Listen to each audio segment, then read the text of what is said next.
கொஞ்சம் வளர்த்துக்கிட்டு இருந்தாரு ஒரு எதிர்கட்சி தலைவருங்கிற ஒரு பொசிஷன்ல இருந்து ரொம்ப கீழ்த்தனம் ஆயிட்டார். ஒரு 4 பேர் கை தட்டுறதுக்காக என்ன வேணா பண்ணக்கூடாது. இத பயன்படுத்தி இவருடைய கைதை பயன்படுத்தி பல இடங்கள்ல கண்டன ஆர்ப்பாட்டங்களும் பெரிய பிரச்சனைகளும் பண்ணுவாங்க. நான் வந்த நேர்களுக்கு என்ன பண்றேன், பல பெண்கள் இதை பாப்பீங்கல்ல, தர்மத்தையே சனாதன தர்மத்தையே தப்பு சொன்ன உதயநிதி அப்ப அப்கோர்ஸ் அவங்களும் அப்ப ஆளுங்கட்சி ஒண்ணும் பண்ண முடியல. நான் இப்ப கூட சொல்ல மத்தியத்துல இருந்து பெருசா ஒண்ணும் பண்ணல. இது ஒண்ணும் இல்ல, இது பொலிட்டிக்கல் மேட்டர். ஏன் நீ பெண்களை பத்தி பேசுறது பொலிட்டிக்கல் மேட்டர் நம்ம சொல்ல முடியுமா? பெண்களை பத்தி அசிங்கமா பேசிருக்கீங்க, சனாதன தர்மா பத்தி அசிங்கமா பேசிருக்கீங்க.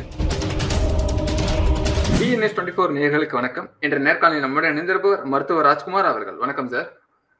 வணக்கம் சரத், நேர்களுக்கும் வணக்கம். தமிழக சட்டமன்ற எதிர்கட்சி தலைவர் உதயநிதி ஸ்டாலின் அவர்கள் பாத்தீங்கன்னா இரட்டை அர்த்தத்துல பேசியது பெரும் சர்ச்சை கிளப்பியது. அடுத்து பாத்தீங்கன்னா இன்றைக்கு அவர் கைது செய்யப்பட்டிருக்காரு. இதனால தமிழகம் முழுக்க திமுக பாத்தீங்கன்னா பெரும் ஆர்ப்பாட்டம், எரிப்பு அப்படின்ற போன்ற பல அசம்பாதங்கள் ஈடுபட்டு இருக்காங்க. இந்த கைது நடவடிக்கையை நீங்க எப்படி பாக்குறீங்க சார்? நம்பர் 1, வன்மத்துடன் கண்டிக்கிறேன். ஆணும் பெண்ணும் சரி சமமாக பார்த்தால் தலை தூங்குமாம் சமுதாயம் சொன்னாரு பாரதியார். அப்பேற்பட்ட பாரதியாரை பத்தி பேசிட்டு பெண்கள் உரிமையை பத்தி பேசியே மேல வந்த திகாவும் திமுகவும் சிரம் தாழ்ந்து இருக்கிறவங்க தரம் தாழ்ந்து இருக்கிறாங்க. ஏன் இது மாதிரி பண்றாங்க எனக்கு புரியல. இது மாதிரி அவங்க பேசுறதுக்கு எந்தவித ஒரு ஒரு காரணமும் இல்லை. ஒரு அசிங்கம், பெண்கள் மேல் இழைத்த ஒரு அசிங்கம்.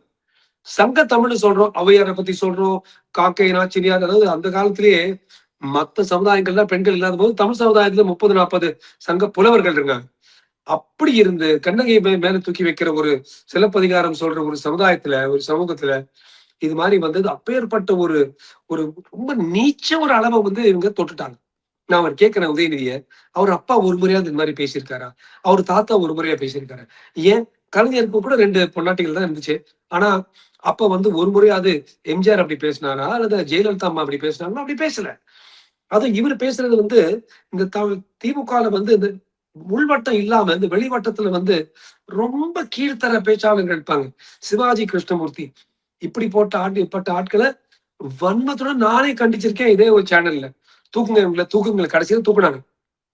அப்படிப்பட்ட ஆட்கள் பேசுறா போல இவர் பேசினது தேவையே இல்லாத ஒரு கமெண்ட். ரொம்ப கொஞ்சம் வளர்த்துக்கிட்டு இருந்தாரு ஒரு எதிர்கட்சி தலைவருங்கிற ஒரு பொசிஷன்ல இருந்து ரொம்ப கீழ்த்தனம் ஆயிட்டார். ஒரு 4 பேர் கை தட்டுறதுக்காக என்ன வேணா பண்ணக்கூடாது. நான் இன்னொரு விஷயம் சொல்றேன். திமுக இதை பயன்படுத்தி இவருடைய கைதை பயன்படுத்தி பல இடங்கள்ல கண்டன ஆர்ப்பாட்டங்களும் பெரிய பிரச்சனைகளும் பண்ணுவாங்க.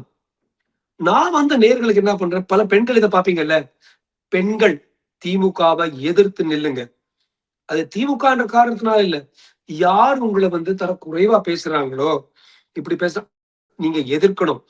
அது உதயநிதி ஸ்டாலினா இருந்தாலும் சரி, ராஜ்குமார் இருந்தாலும் சரி, பெண்களை எதிர்ப்பவர்களை தாக்கி நீங்க வாக்களிக்கணும், தாக்கி நீங்க பேசணும், அவங்களுக்கு ஆதரவு அளிக்கூடாது. என்னை பொறுத்த வரைக்கும் சரத், இந்த கைது ஒரு முன்னுதாரணம். அதாவது முதல்வர் என்ன சொல்றாரு, இந்த பாரு, நீ த்ரிஷா பத்தி பேசினா நான் அரெஸ்ட் பண்ணுவேன். நெக்ஸ்ட் வேற எவனாவது வேற ஏதாவது ஒரு பெண் தலைவரை பத்தி பேசினாங்கன்னா கூட அவங்கள கைது செய்யணும். அப்பதான் எல்லாரும் சரி பெண்கள் டாபிக் நம்மளுக்கு வேணாம்ப்பா, உள்ள தள்ளிடுவாங்கப்பா என்கிற ஒரு பயம் இருந்தால்தான் ஓரளவுக்கு ஒரு மேடை நாகரிகம் தலை ஓங்கி நடக்கும் தமிழ்நாட்டுல. இது இந்த கைது நடவடிக்கைன்றது பாத்தீங்கன்னா அரசியல் பழிவாங்கும் நோக்கத்துல முதல்வர் விஜய் கைது நடவடிக்கை செஞ்சிருக்காங்க அப்படின்ற கருத்துலாம் சிலர் தெரிவிக்கிறாங்களா சார்? திமுக எது வேணா எடுத்து எது வேணா சொல்லுவாங்க. இது எப்படிங்க பழிவாங்கும் நோக்கமா இருக்க முடியும்? எவ்வளவு நான் கேக்குறேன், என் வயிறு எரிஞ்சுது. ஒரு தர்மத்தையே சனாதன தர்மத்தையே தப்பு சொன்ன உதயநிதி அப்ப அப்கோர்ஸ் அவங்களும் அப்ப ஆளுங்கட்சி ஒண்ணும் பண்ண முடியல. நான் இப்ப கூட சொல்ல மத்தியத்துல இருந்து பெருசா ஒண்ணும் பண்ணல. இங்கேயும் அங்கேயும் வழக்கு பதிவு பண்ணாங்க, 4 வாட்டி ஓட வச்சாங்க, இன்னும் பெருசா ஒண்ணும் பண்ணல. ஆனா அப்ப சனாதனத்தை பத்தி பேசி மாட்டல, இந்த வாட்டி பெண்களை பத்தி பேசி மாட்டினாரு. நான் என்ன சொல்றேன், அவங்க விவாதம் வைக்கலாம், சரியான ஆர்குமெண்ட்ஸ் இருக்கட்டும். காவேரி 1 2 3 4 சுப்ரீம் கோர்ட் இப்படி பண்ணுச்சு, அந்த காவேரி ஆணையம் இப்படி சொல்லிச்சு, நீங்க என்ன பண்ணீங்க, டப்பு அப்படி பேசலாம். அதை விட்டு ட்ரிஷா பத்தி பேசிக்கிட்டு இதெல்லாம் பத்தி பேசிக்கிட்டு சரியே இல்லை. இது மாதிரி மற்ற பல இளைஞர்கள் வளர்ந்துட்டு இருக்காங்க. இப்ப விஜய் மாதிரி வரணும், தனுஷ் இப்ப வந்துட்டாரு, அஜித் வருவாருன்னு சொல்றாங்க. இப்ப யங்ஸ்டர்ஸ் எல்லாம் வர நினைக்கிறாங்க.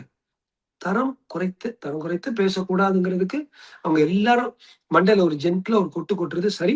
அதுவும் என்ன ஜோக்குன்னா, இந்த போலீஸ் வச்சுதான் ஒரு Facebookல ஒருத்தர் வந்து சனாதானத்தை ஏன் உதயநிதி இப்படி எழுதினார்னு சொல்லி அதை ஃபார்வர்ட் பண்றதுக்கு 83 வயசு ஆளை அரெஸ்ட் பண்ண அதே காவல்துறையாளர்கள் இப்ப வந்து இவர் வந்து கூட்டு போறாங்க. இதுதான் வாழ்க்கை. Change is the only constant. மாற்றம் நடந்து கொண்டே இருக்கும்ங்கிறது. அது மாற்றம் வந்து சிலருக்கு ஏமாற்றமா இருக்கும், சிலருக்கு வெறும் தடுமாற்றமா இருக்கும். மாற்றம்ங்கிறது என்றும் நிலையாக இருக்கிற ஒரே விஷயம். மாற்றம்ங்கிறது உதயநிதி ஸ்டாலினுக்கும் தெரியணும். 3வது பாயிண்ட், அவங்க குடும்பத்திலேயே பிறர் பேசும்படி தமிழ் பாரம்பரியத்திற்கு எதிர்ப்பு தெரிவிக்கிற மாதிரி எதிர்முறைகள் பல நடந்து கொண்டிருக்கின்றன. நானே தரம் குறைந்து அதை பத்தி பேச மாட்டேன். ஆனா யாருமே இது வரைக்கும் ஒரு பாஜக இருந்தோ அல்லது தாவேக்கள் இருந்தோ இவங்க இப்படி பண்றாங்க, இவங்க அப்படி பண்றாங்கன்னு யாரும் அது மாதிரி பேசுனதில்லை. மற்றவர்கள் எப்படி ஒரு மதிப்போட நாகரிகத்தோட இயங்குறாங்களோ திமுகவும் அது மாதிரி இயங்கணும். ஆல்ரெடி இந்த முறை இளைஞர்கள் திமுகவை ஒரு வழியா விட்டுட்டு தாவேக்காக்கு தாவி வந்துட்டாங்க. பெண்களும் அதே அதே உதாரணத்தை எடுத்து அதே வழியை பார்த்து பெண்களும் அப்படி பண்ண ஆரம்பிச்சாங்கன்னா திமுகவுக்கு ஒரு எதிர்காலமே இருக்காது என்பது நிச்சயம். ஆனா பெண்கள் என்ன அப்படி திட்டான், ஆனா நான் சும்மா அப்படி போறேன் அப்படின்னு நினைக்காம நின்ன இடத்துல நின்னு இது நீங்க பண்ணக்கூடாது, எப்படா எங்களை பத்தி இப்படி பேசுவீங்கன்னு பெண்கள் இயக்க ஆரம்பிச்சதுன்னா இந்த திமுகவோட கண்டன ஆர்ப்பாட்டம் பொட்டி பாம்பு மாதிரி உள்ள போயிடும். சார், நாளைக்கு சட்டமன்றத்துல பாத்தீங்கன்னா பட்ஜெட் தாக்கல் வந்து நடைபெற இருக்கிறது. இதனை அடுத்துதான் அந்த கைது நடவடிக்கை அப்படின்னு சொல்லிட்டு உதயநிதி ஸ்டாலின் அவரிடம் கேள்வி எழுப்பும் போது பாத்தீங்கன்னா அவரோட பதில் என்னவா இருக்குன்னா, இல்லைனா மட்டும் அர்த்தம் தெளிடுவாங்களா அப்படின்ற மாதிரி வார்த்தைகள்லாம் பயன்படுத்துறாரு. கைதுக்கு பின்னும் இது போன்ற செயல்பாடுகள் ஈடுபடுறது எப்படி பாக்குறீங்க சார் நீங்க? அதாவது நானும் உதயநிதி ஸ்டாலின் அவருடைய ஒரு நடைமுறையை பார்த்துட்டு இருக்கேன். Offence is the best form of defence. சனாதனம் வந்து இவர் சொல்லிட்டு உத்தரப்பிரதேஷ்லயும் மத்திய பிரதேஷ்லயும் மகாராஷ்டிராலையும் பத்தி எரியுது. ஒவ்வொருத்தரும் படிக்கட்டுல ஒரு படத்தை போட்டு அது மேல நடந்துட்டு போறாங்க.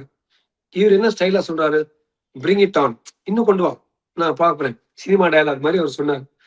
தேவையில்லாம ஒரே ஒரு நாள் அவர் சினிமா ஒண்ணு சொல்லிட்டேன் சாரின்னு சொல்ல நடந்திருக்கோம். அது மட்டும் இல்ல, திருப்பி அவர் வந்து இந்த வாட்டி சட்டமன்ற எதிர்கட்சி தலைவராக வரும்போது அவர் சொன்ன ஒரே ஒரு விஷயம் சனாதனம். அப்ப கூட அதை எதிர்த்து வன்மத்துடன் நம்ம பேசியிருக்கோம் இதே சேனல்ல. சோ அவருடைய ஸ்டைலே அது மாதிரிதான். இது வந்து ஒண்ணு இல்ல, இது பொலிட்டிக்கல் மேட்டர். ஏன் நீ வந்து பெண்களை பத்தி பேசுறது வந்து பொலிட்டிக்கல் மேட்டர் நம்ம சொல்ல முடியுமா? பெண்களை பத்தி அசிங்கமா பேசிருக்கீங்க, சனாதன தர்மா பத்தி அசிங்கமா பேசிருக்கீங்க. அதை வந்து ஒரு திசை திருப்பியா பயன்படுத்தி யாரும் ஒண்ணு பண்ணல.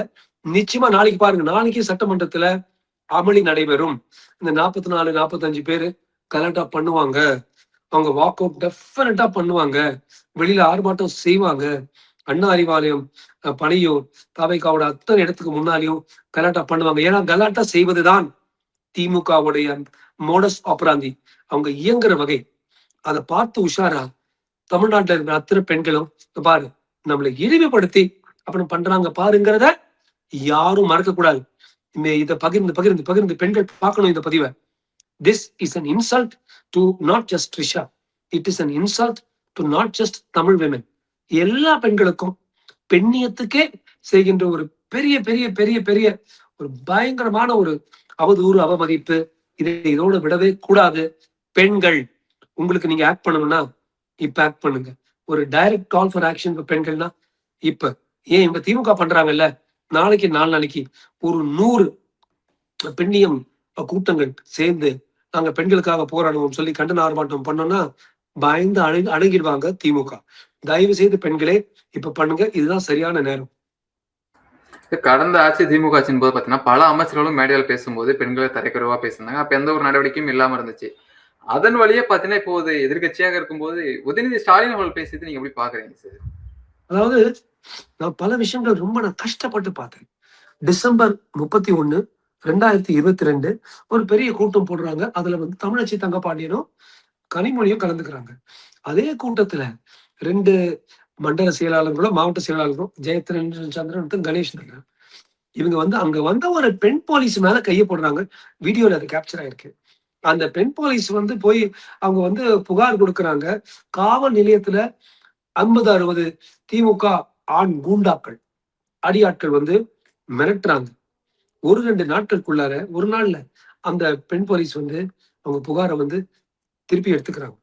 எதுக்காக இது மக்கள் கிட்ட சொல்லணும்னா, இதுதான் அவங்க யூசுவல் ஸ்டைல். மிரட்டு, இது மாதிரி அத்துமீறல் செய்ய, அப்ப பயந்து ஒவ்வொருத்தரும் பின்வாங்கிடுவாங்க. அவங்களுடைய இயக்க வழியை வந்து இயக்க முறை வந்து நமக்கு தெரிஞ்சு, அதுக்கு அவங்களே திமுகவே இருக்கிற அவ்வளவு சினிமால எப்படி வந்து அந்த நாயகனோ நாயகியோ நின்னு சண்டை போடுறாங்களோ, இப்ப ஒவ்வொரு தமிழ் பெண்ணும் ஒரு நாயகியாக திருப்பி சண்டை போட்டு, டேய் நீங்க என்ன சொன்னாலும் சொன்னீங்கல்ல இது மாதிரி நாங்க ஒத்துக்க மாட்டோம், திருப்பி திருப்பி சொல்லதான் அவங்க அடங்குவாங்க. இது ஒரு நல்ல வாய்ப்பு தமிழகத்துக்கே. திமுக வாசஸ் தாவேகான்னு ஒரு பக்கம் அவங்க பண்றாங்க, தமிழகம் வாசஸ் தமிழக பெண்கள் வாசஸ் திமுகங்கிற ஒரு போர் முரசை வந்து தட்டுவதற்கு, சங்கு முழங்குறதுக்கு இப்ப நேரம் வந்துருச்சு. இன்னைக்கு கைது நடவடிக்கை பண்ணியிருக்காங்க. அடுத்ததாக தண்டனைன்றது அனுபவிச்சு வெளியில வந்தாருன்னா இது போன்ற செயல்களை இனிமேல் ஈடுபடாம இருப்பாங்களா சார் திமுக? இது ஒரு பாடமா எடுத்துக்கோங்களா சார்? கரெக்ட். முன்னுதாரணம் கிரைம் அண்ட் பனிஷ்மெண்ட்ங்கிறது திருப்பி அம்பேத்கரையோட அரசியல் சாசனத்திலே இந்த பனிஷ்மெண்ட் தண்டனை எப்படி இருக்கணும், அவங்களும் அதை அனுபவிக்கணும். எதனால பண்ணுவேன்னு அவங்களுக்கு தெரியணும். சனாதனத்துக்கு எப்போ கொடுத்துருக்கணும், அதை இன்னும் ஓட்டிட்டு இருக்காங்க அந்த ஹேட் ஸ்பீச். சரி, இதுக்கு வந்து 9 பிரிவுகள்ல வந்து இந்த குற்ற வழக்கு போட்டிருக்காங்க. அதுல வந்து 2 வந்து முன்ஜாமீன் கொடுக்க முடியாத விஷயங்கள், மற்ற 7க்கு வாங்கலாம். ஆனா 2க்கு வந்து நான் பெயிலபிள் அஃபென்சஸ். அது வந்து ஒழுங்கா நடைமுறையில கொண்டு வந்தாங்கன்னா, சம்பந்தப்பட்ட நீதி அரசர்கள் சரியா இயங்குனாங்கன்னா, நிச்சயமா நான் பெயிலபிள் 15 நாள் போகட்டும், 1 மாசம் இருக்கட்டும். அப்பேற்பட்ட பஞ்சு மஞ்சத்துல வாழ்ந்தவருக்கு நம்ம வந்து அந்த மாமியார் வீடோட இந்த மாமியார் வீடு ஒரு 15 நாள் இருந்தா ஒண்ணும் கெட்டு போயிடாது. அது 1 மாசம் என்னமோ. ஆனா இது வந்து ஒரு முன்னுதாரணம், ஒரு நிகழ்வு, உலகத்துக்கு காட்ட ஒரு ஆதாரம். இப்படி பண்ணா இஸ் அ ப்ரூஃப், இப்படி பண்ணா இப்படி வரும்னு சொன்னோம்னா, இது வந்து உதயநிதிக்காக இல்லை, உதயநிதிக்கே ஆயிடுச்சு. அப்ப நம்ம பேச வேணாம். இந்த மண்டல தலைவர்கள், மாவட்ட தலைவர்கள், சின்ன சின்ன கூடாது. என்னை பொறுத்த வரைக்கும் நம்ம எல்லோருக்கும் திஸ் இஸ் அன் ஆப்பர்ச்சுனிட்டி, ஒரு நல்ல வாய்ப்பு. பெண்களை பொதுவெளியில் இழிவுபடுத்துவதை இதோட ஒழிக்க வேண்டும். இதுதான் ரொம்ப ரொம்ப முக்கிய ஷரத். மீண்டும் இணைந்து பேசும் தகவல் கொடுத்தமைக்கு நன்றி சார். நன்றி சரத். நேர்களுக்கும் நன்றி, வணக்கம். பகிர்ந்து கொள்ளுங்க, எல்லா பெண்களும் பார்க்கணும்.